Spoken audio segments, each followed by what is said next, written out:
Vamsi TV. Nara Rohit compound నుంచి long gap తర్వాత వస్తున్న చిత్రం ప్రతినిధి 2. జర్నలిస్ట్ మూర్తి చిత్రానికి దర్శకత్వం వహిస్తున్నాడు. మేకర్స్ ఇప్పటికే లాంచ్ చేసిన ప్రతినిధి 2 కాన్సెప్ట్ పోస్టర్ కు మంచి రెస్పాన్స్ వచ్చింది. ముందుగా అందించిన అప్డేట్ ప్రకారం టీజర్ ను లాంచ్ చేశారు మెగాస్టార్ చిరంజీవి. ఈ సందర్భంగా చిత్ర యూనిట్ కు ఆల్ ది బెస్ట్ చెప్పాడు. టీజర్ లో వచ్చే జనం కోసం బతికితే చచ్చాక కూడా జనంలో బతికే ఉంటామనే డైలాగ్స్ అందరినీ ఆకట్టుకున్నాయి. సమస్య పరిష్కార దిశగా పక్కా పొలిటికల్ జోనరల్లో రాబోతుందని ఒక వ్యక్తి అన్ని అసమానతలకు వ్యతిరేకంగా మరోసారి నిలబడితే అంటూ బ్యాక్ సైడ్ చేతులు పట్టుకున్న లుక్ ను విడుదల చేయగా నెట్టింట వైరల్ అవుతోంది. పొలిటికల్ బ్యాక్ డ్రాప్ కథాంశంతో తెరకెక్కిన ప్రతినిధి బాక్సాఫీస్ వద్ద కమర్షియల్ గా ఆశించిన స్థాయిలో సక్సెస్ అందుకోలేకపోయింది.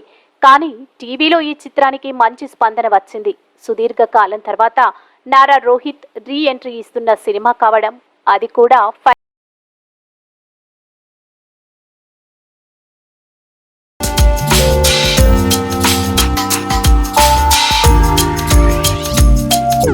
Wow.